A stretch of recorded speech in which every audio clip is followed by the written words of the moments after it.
Work-life balance. It's at the top of everybody's list of desirable career benefits. Now, the Naveen Jindal School of Management offers students help on how to plan for this in their own lives. A podcast, formerly called the Yet Another MBA GOAT podcast, greatest of all time, naturally, has been rebranded as Between Business and Life. An MBA student today, a balanced professional tomorrow. It's another way that the Jindal School seeks to prepare students to become effective leaders in their future roles.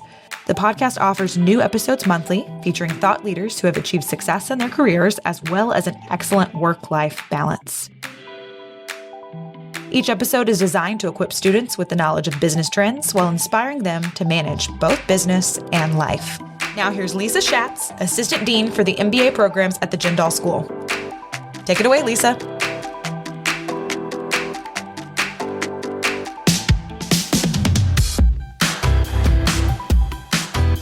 Hey, you guys. Welcome to our podcast, Between Business and Life.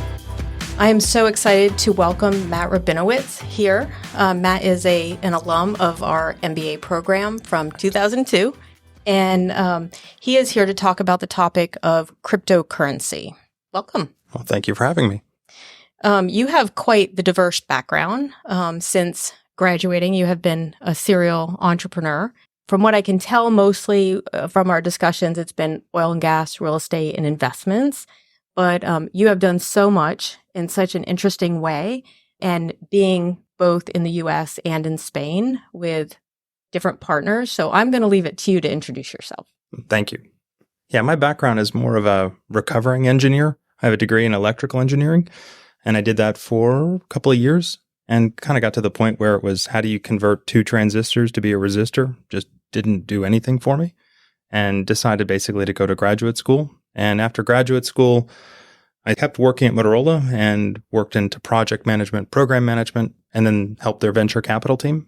And this is where the personal side mashed with the professional side, and chose at that point to either work in a professional career in the US or to pursue my personal life, which was with my then girlfriend, now wife. And, now we're married. So amazing things a man will do for a woman. And long story made short is that, moved over to Europe and started a couple of companies there with partners in the US. And while it was related to business, because it was still investment banking, because we created two hedge funds, a broker-dealer, and started our own advisory business, the core ethos of the engineer never really left. So when you brought up the comment about crypto, it's always just an area to keep researching. And like everybody, I think once you found out about Bitcoin, and it was a question of what year, because everybody found out at some point, and that's kind of your graduation window, or it's like you can metric of when people learn about crypto is when they found out about Bitcoin. And literally everybody says the same question: what is a Bitcoin? Right? And the first time you hear about it, usually has some other profanity in it that's like, what is that? And why is that? Why does it have value? So, the business side aside, that's an area that just kept in an area of research. But so my background was, stayed on the professional side and kept tracking this digital currency and what that meant and how it was going to be disruptive. And watched it mature from a very beginning stage. I'm class of 2013 in terms of learning about Bitcoin. Yeah, and I'm pretty sure I did not even know what that was at that point. But since then have, attended some lectures and have a pretty good idea about the general blockchain format and what a decentralized ledger looks like. Still, there's a lot of question in my mind on how that can actually be efficient. I'm not sure I've ever actually seen it in effect. So if you can explain in simple terms exactly what it is, but also, you hear crypto and blockchain together. And if you can explain if those were created at the same time, like was crypto the introduction of blockchain, or is blockchain already existing, but nobody was really hearing about it until it became a way of tracking currency?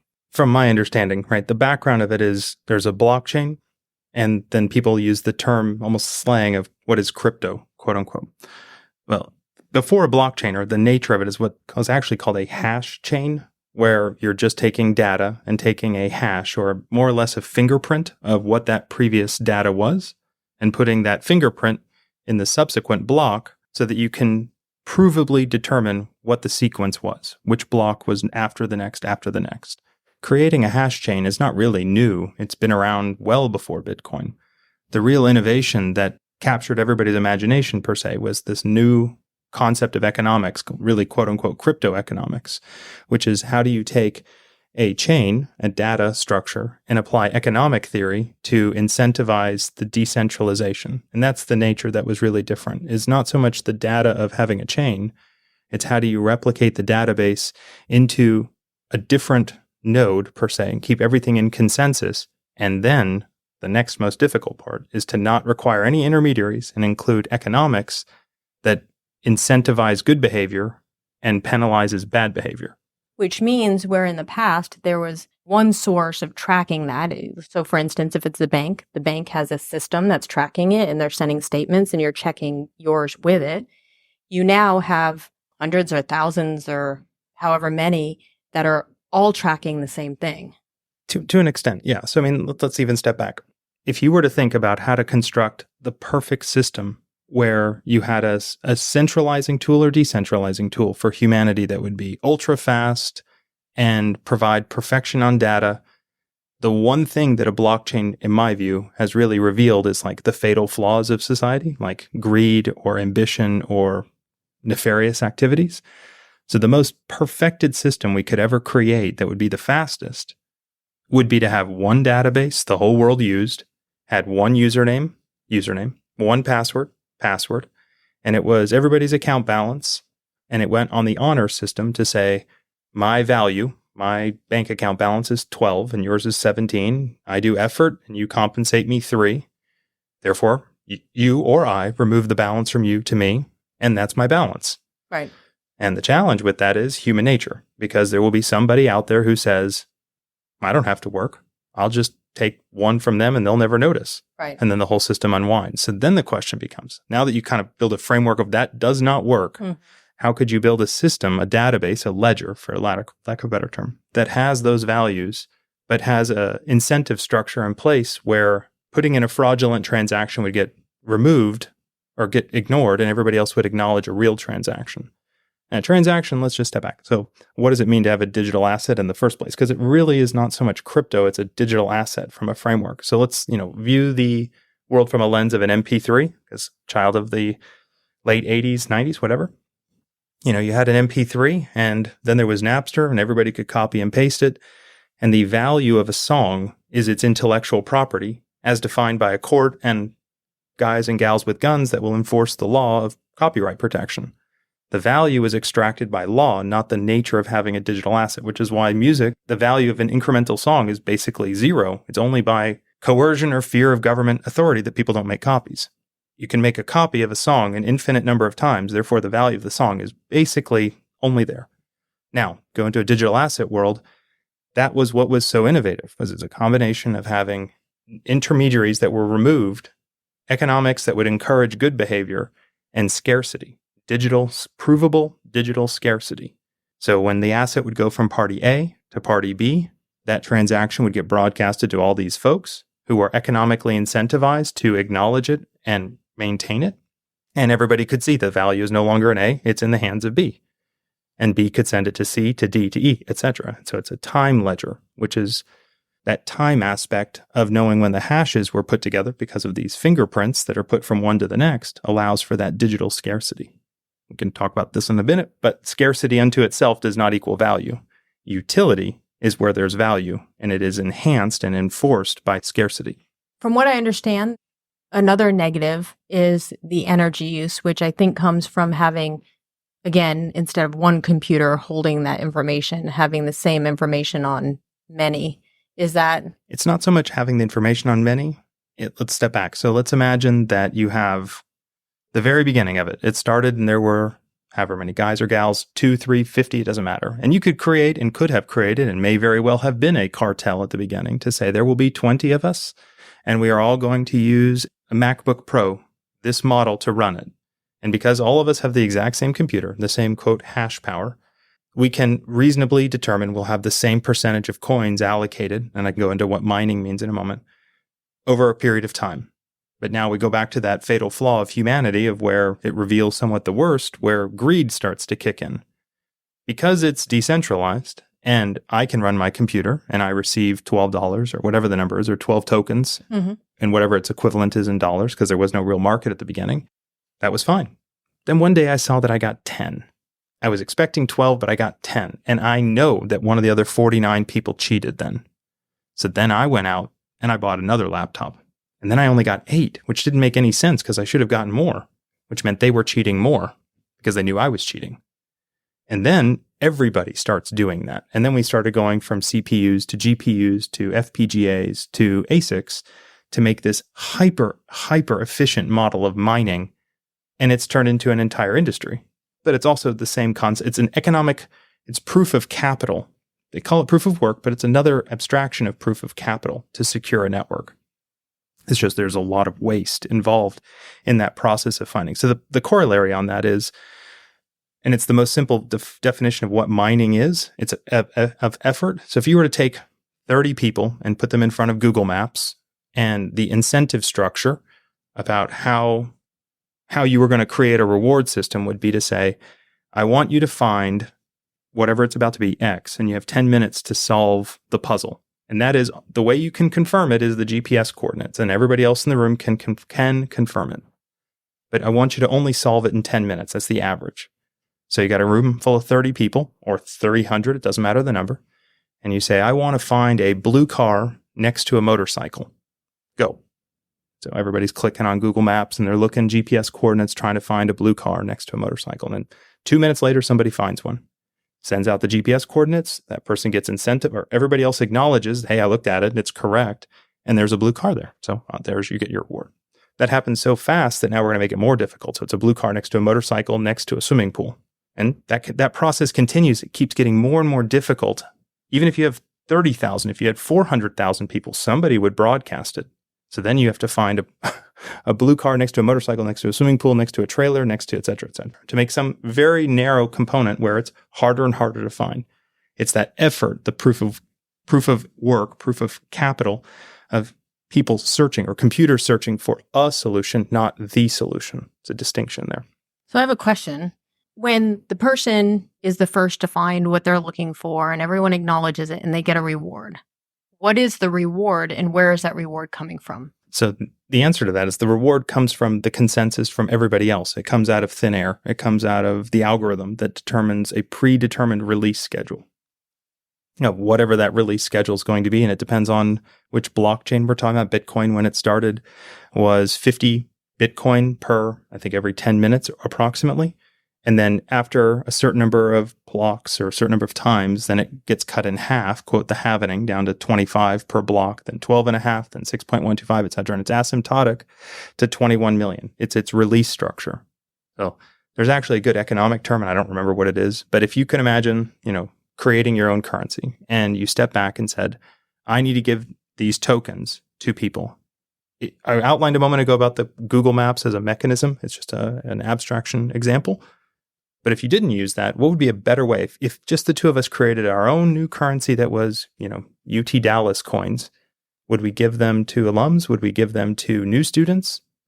Would we give them to students that are considering coming? Would we only focus on people that have brown hair or blonde hair? What's the best way to release currency into a new circulation?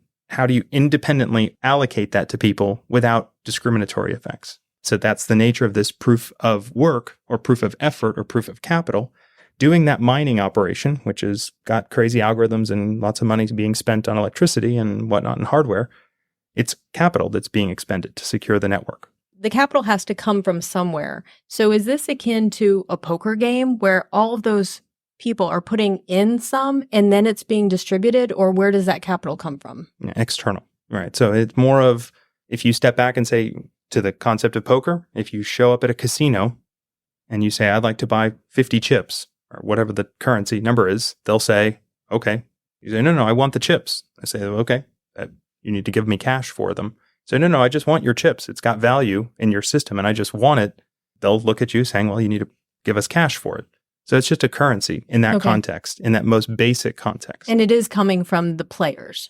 That is probably the best definition I've heard. So I think that really helps to clarify it. So let's move on to the next step, which is understanding why it has had the history that it has. So you've got this relatively, efficient process, this platform, and yet there's very little out there that can compare with the volatility it's had since its creation in 2009, since it went from, a small amount to 20,000 per coin, and then back down to 200 per coin, and then back up to 20,000. You don't see that in anywhere else. So what is it that's creating that volatility? Well, there are speculators in every market, right? So there, anybody who believes the value will appreciate, they'll try to buy it before other people. Simple. The core question, though, comes into, does it really have utility? Is there really value there? We'll just table that one for a moment.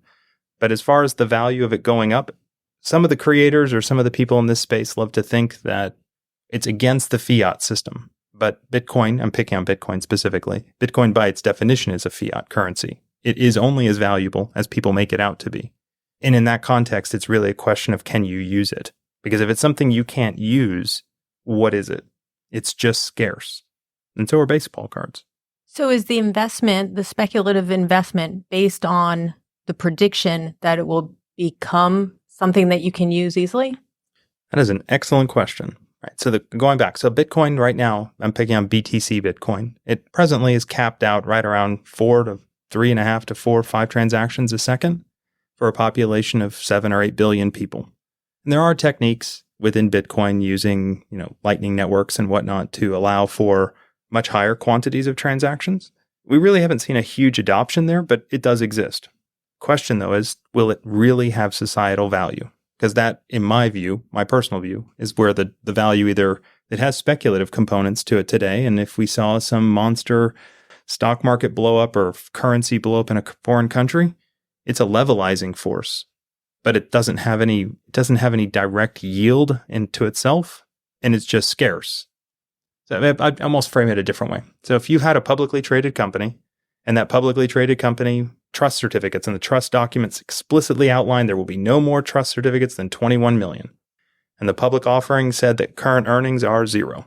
What would it trade for? What would it be? What would the value be? And that's the question, because it's if we just, the difference though is one isn't part of the legacy system, the other one's part of a new system, but the core ethos of would you really buy it if you can't use it, but you can use it a little bit. And that value, that little bit you can use it, for a long time it will have value of some type to move large quantities of value. How long? I don't know. We'll see.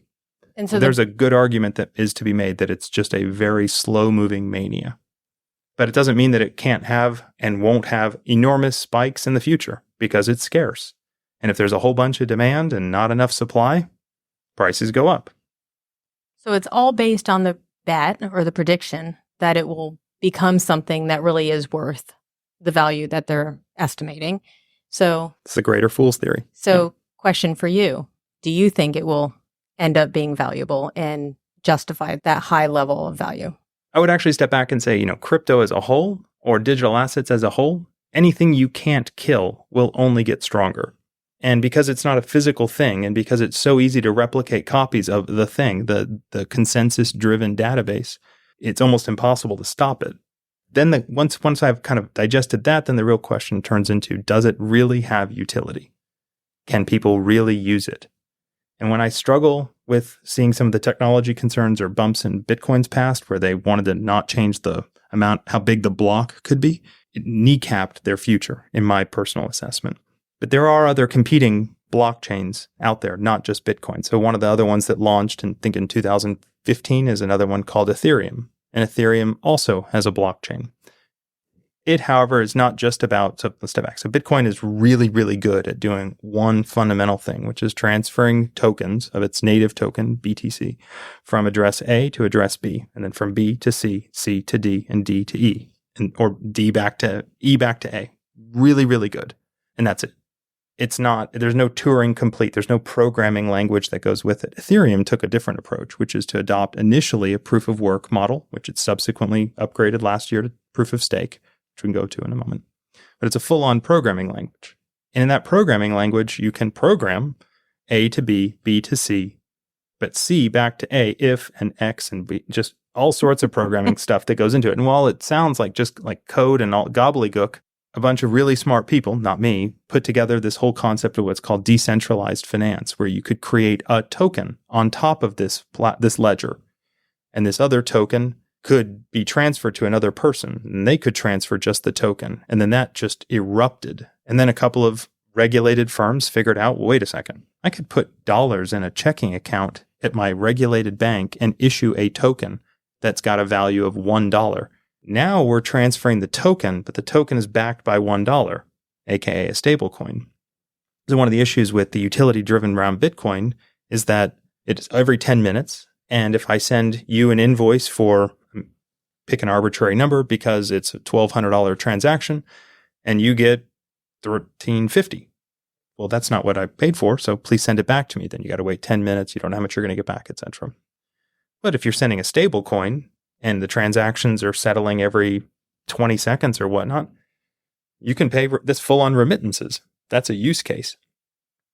Then other people figured out, hey, it's just code, so we'll create a pool to gather all that capital and let somebody borrow off of it.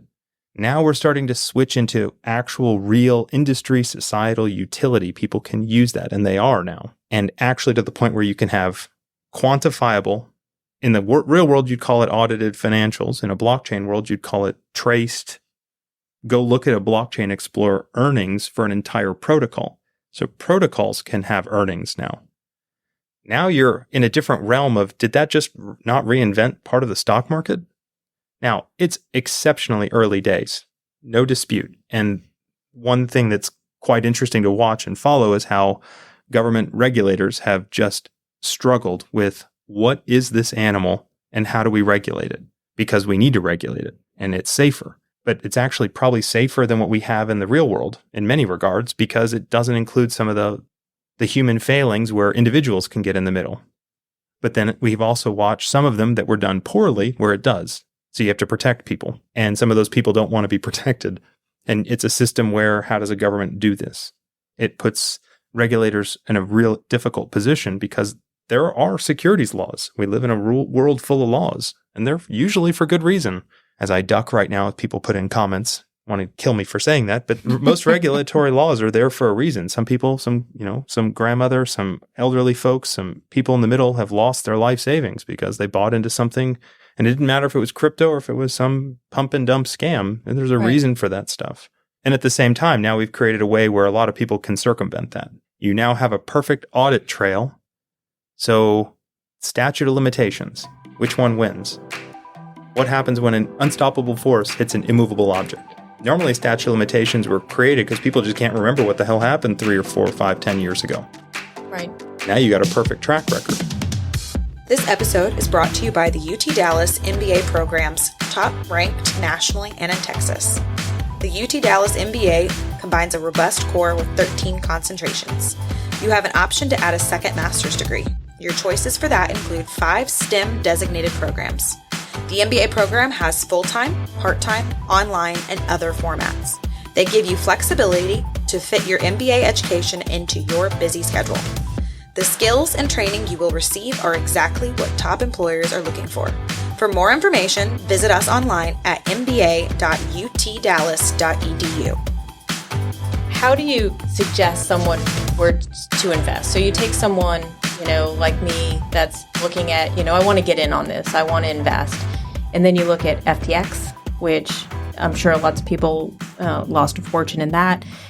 How do you navigate this to safely bet on this, or do you not? Do you just accept the fact that this is a bit of a gamble, and for a long time, this will not be a safe investment? I'm going to take the good advice from my attorney and tell you that any type of investment advice needs to come from a licensed, regulated investment advisor, and I am not one of those individuals. Having said that, research, and never put in any capital you're not willing to lose. This stuff is exceptionally speculative.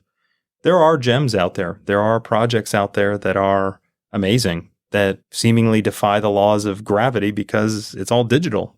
And you can do things there that don't seem logical for the rest of the financial industry. But there's a new generation that's coming behind it that for them, that's what they're going to grow up with. Right. And for them, they'll view it very differently than, folks with lots of gray hair. Yeah. But it is so new and so complicated that it's reasonable that many companies would get in and go out and fail before someone actually masters this and succeeds. It's going to take a while. But those that figure it out and integrate it properly, it's going to change the world. Because it is a more efficient mechanism for humanity to rely on a system, a database that's common, that we can all not change. No individual has the singular power, or we're practically to the point where no government can undo it.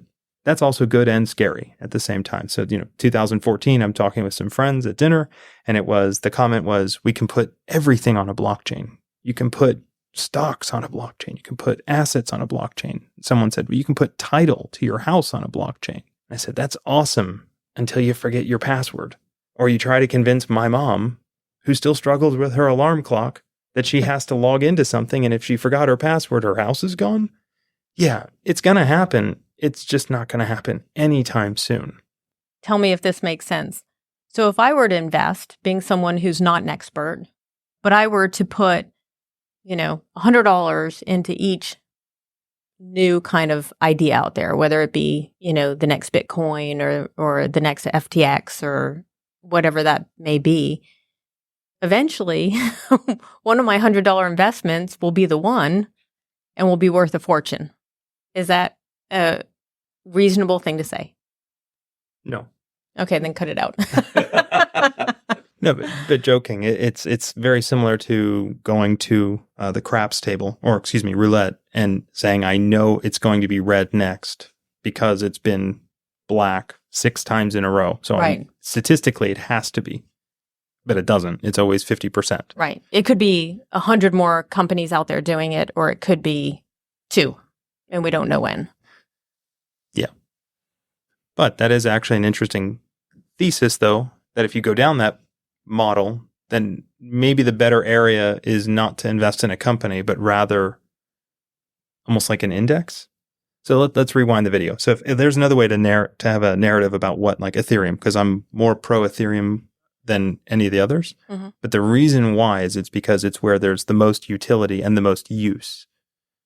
So if you were to follow a logic for a moment of saying that it was more akin to real estate, not the skyscrapers on it, then if you can picture yourself being in 1960 sitting in San Francisco and you've got 2 brothers or 2 sisters, doesn't matter, and they're thinking, one of us is going to go to engineering school and learn how to write code or do hardware engineering, and the other one is going to be a real estate investor. It's an interesting game. If you decided to buy real estate in the Bay Area in the 60s, versus going to engineering school and being the awesome hardware engineer that Intel or whatever other company picked up on and ran with. It's not a game of who would win more, but one of them definitely will have less stress than the other. So Matt, what is the difference between a digital asset and a database record? Excellent question. It's more of a philosophical one because a digital asset is always going to be a database record. But a database record isn't necessarily a digital asset. And it goes along the line of decentralization of all of us, for the most part, have a driver's license. We all have some type of ID somewhere, a passport, whatnot, that identifies us, that's sitting in a largely centralized database that is controlled by some central authority that controls it. They can manipulate it, they being an authority. Is that a digital asset? Is it scarce? Sure. Does it have value? I think it's more of a spectrum. The more that database becomes harder to manipulate by any one given party, unless it's authorized, the more that record turns into an asset. Now you can, and we can augment that with securities laws and rules and systems like the Securities Exchange, whose job it is to oversee and regulate issuers of securities to make sure there's a certain quantity, how those are reconciled at the end of the year or month or whatnot. But the quantity of those and how they're outstanding, it's still a database record. Who controls it is the real question. What stops an independent party from creating another million shares? The market, right? Right. But if it's an asset, purely an asset, how hard is it to create real estate? So there's lots of examples of database records out there. Are there other examples of database records that don't have an owner, that the owner is kind of anonymous in the way that crypto would be? Sure. Crypto's per se not really anonymous, it's pseudo-anonymous. You don't really know the counterparty, you just know the identifier behind it. And you can use all sorts of technology to identify who the party probably is. But like a library card, it's still tied to a person. Every time you ship a FedEx package, there's a database record of not only the creation, but every path along the way. It's centrally controlled, but is it an asset? Probably not. Right. So you're currently doing some research and writing a white paper on this topic. Yeah. Are you writing that for somewhat like a publication specifically? Private project, yes. Private project. And when will we be able to read that? Give me a couple of months or years. Yeah. Okay, we'll look forward to that coming out. So on the portion of this podcast that focuses on life, I think you're really an excellent person to talk about that part, because we talk to a lot of people that have lots of hobbies and activities, and they tend to manage it while building a successful career. But in your case, your life is really unusual in that, I know you might not think so, but the rest of us looking at somebody who lives in Spain and, travels the world for a business, but, central in Spain seems pretty glamorous. So talk a little bit about kind of how you've managed your personal life, 3 boys, a wife, living abroad, and still building this career, which is primarily focused in the U.S. An experience in patience that at depths I never knew I could have, days that never seem to end. It sounds great, and it was at the very beginning. Time zones become more of a challenge. After 18 years of doing this abroad now, there's a strategic advantage, however, and there's the counterpart to that. When I wake up, I can, do my research in peace, kind of evaluate the state of the world from my lens. And then when my team wakes up stateside, we have an opportunity to sync and connect where we think the markets are going to move or whatnot, the events, how the world will transpire. Working late at night, that starts to run into family time, and family time is critical. And as they get older, kids get older, that has become more scarce and more important, especially on Thursdays and Fridays. So do you feel like you've always done a good job with that? Or do you feel like that's something that you've had to kind of perfect over time? There's just no way around it. It is time. Time management is the key. And outsourcing absolutely everything is key. And so for your kind of own personal growth and well-being outside of work, what other things fill your time other than working kids? Research. I find specifically the digital asset space that we were talking about before, just a fascinating area, an area that has only just scratched the surface from, call it the nefarious actors who do some type of token and some type of launch to raise money. The SEC would call it a pump and dump. They're probably right on most of them, not all of them. But the avenue, the spirit of how that's transitioning our society as this whole society goes through some digital transformation, that area it's just ripe of areas of new things to learn, of what our society is going to evolve into and how we're going to digest this AI surge that's coming mixed with assets that are scarce. I find it fascinating. So AI has been around for a while, but it seems like all of a sudden it is like right on the edge, right? It's finally kind of hit that point that it's affecting everyone, that it's all of the kind of everyone's future. You're looking at your career from a perspective of AI. Is there something that you feel like happened recently that moved that kind of the next phase? Yeah, I would say the main shift from my lens is the progression of video games and introduction into society. And it's nothing to do with the game itself. It has to do with the video processors that were used to process GPU graphics. And so many graphics parallel processing led way to mass parallel processing. The AI tools that we see today, they're just massive parallel processing of data, an insatiable amount of data to produce another outcome that is then processed and post-processed a gajillion times. Had we never had video games, AI would have been deferred by another 30, 50 years. Ironically, the very games that created a semblance of laziness within society will be part of its detriment, with AI coming in as a reckoning tool to make things more efficient. And in the same counterpart, everybody will have an AI assistant.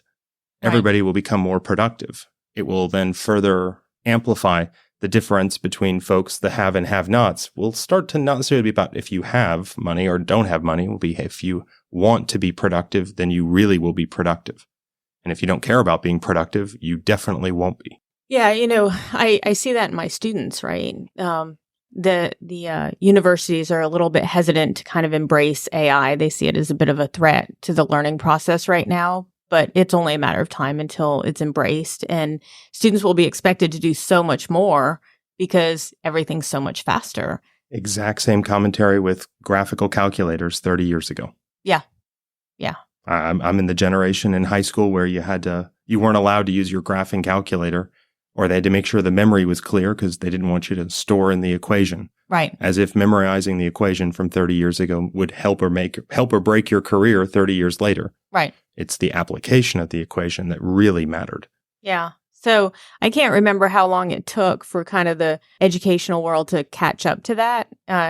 Maybe we'll be a little bit faster on the AI side as far as accepting that fact and just integrating it into our syllabi and into our projects. And instead of avoiding using it, making sure that students are figuring out how to use it the most productively and correctly. And there will be AI tools that will check to see if students are actually using AI tools instead of writing their paper for themselves. Yeah, unfortunately, those tools right now have proven to be pretty inaccurate. So there's a lot of false positives, but I'm sure it will come around to where it's a better way of managing that. We'll come back around to having to do oral defenses of content of classes in front of professors with nothing around them. Do you really understand this? Can you please explain it? Yeah, it's an exciting but a little bit scary world to think about that. But all the big changes are. To me, the most disruptive part about AI is not that it's coming. It's not even the pace of its capabilities and productivity. It's the scale of its distribution. Like the major impacts, like societal impacts we see today with COVID, with interest rates and whatnot, they're not because of COVID. They're because COVID impacted simultaneously around the world. Simultaneously, I mean like within 6 months. Right. Economically speaking, that's all simultaneously. So what happens when AI is being largely pushed by Google and Microsoft simultaneously through their platforms for everybody? What we're going to see, what I expect to see, I call it the Barnes & Noble, the experience in the late 90s where everybody just kind of ignored it because, wow, Patrick, Amazon's not going to be disruptive. It's just this online thing, but people won't stop coming to the stores. Right. That worked until it didn't work. Right. But if that happens simultaneously everywhere, we'll see a surge in the economy for certain until those expenses start turning into headcount. And then we'll go through another digestion phase of how do we process so many people that are no longer applicable? Then they have to find something else. Now, for folks that are in a lucky scenario of an academic world, not an issue. Folks that, after personally having driven from West Texas to Memphis, Tennessee, which took 15 hours, I have a newfound respect for truck drivers that they keep the economy rolling. It's phenomenal. I have no idea how they do it. I know I can't do it for a career. And there are not 10 of them. There are hundreds of them. There are thousands, tens of thousands, hundreds of thousands. What happens when so much of that technology impacts within a period where the disruption is faster than their ability to adapt? Yep. And that is going to be a hangover that society will take a decade to digest. Not something to look forward to, but I guess something to have our students be looking forward at and getting skills that are not going to be replaceable. Exactly. Yeah. Roles that are going to be disrupted are ones you probably wouldn't want your children to focus on studying. That's right. So in talking on the life side, you're a dad and you have a pretty good view of kind of the future to come. Are your children more knowledgeable about that, or do you shield them from that? Or is that a common source of conversation where they're pretty aware of what's coming? In terms of artificial intelligence, we really don't talk about it too terribly much, other than, I've showed them hey, I'm curious about making this. Watch what happens when I type this and it comes up with an answer. And that, okay, this one was wrong, but then ask it a different way and it comes up with the right answer. In terms of shielding them, not per se. Being an entrepreneur, there's an interesting aspect, why wealth rarely ever traverses more than 3 generations. And it's usually because the first generation darn near killed themselves building it. The second generation watched them do it, so they actually have some semblance of the suffering and the challenges that an individual goes through, but they don't really get it. But they end up with a leg up compared to everybody else, and they do really fine. The third generation has no clue, is usually totally disconnected from planet Earth about this just happens. Let's just put it on a credit card, and there's no problem. And that works until that generation resets, and then it happens again. For my children, I'm definitely generation 1 and didn't have very much starting, and any at all. And my children definitely watched me go through the challenges of stressful nights, sleepless nights, worrying, and asking about it, and asking how they can help, and saying, like, there's not much you can do. You just have to keep building, and relying on technology to use the skills of leveraging technology and scale to get us through this. Yeah. I mean, one thing about kids, they've grown up in such a technological era, and things just move. They're used to things moving faster than we were as kids, right? So we had pretty massive changes, but they would come in slower, where something like AI, like you said, is going to, be distributed worldwide in no time, and everything will change really in a much quicker pace than things did in the past. And they're more used to that than we are. We don't have a choice. We're going to find out. That's right. Well, thank you so much for joining us today, and look forward to seeing you next time you're stateside. Thank you very much. Thank you. Thanks for listening to Between Business and Life, brought to you by the UT Dallas MBA programs. To learn more about how an MBA from the Naveen Jindal School of Management can help you develop the skills and connections you need to live your best life, visit us online at mba.utdallas.edu. Thanks for listening to this episode of Between Business and Life. Join us online at betweenbusinessandlife.com to find episode notes, links, and more. Be sure to subscribe to Between Business and Life on Apple Podcasts or your favorite podcasting app. If you like what you hear, please leave a 5-star review. That will help spread the word about the podcast and UT Dallas MBA programs. To learn more about the UT Dallas MBA programs, visit us online at mba.utdallas.edu.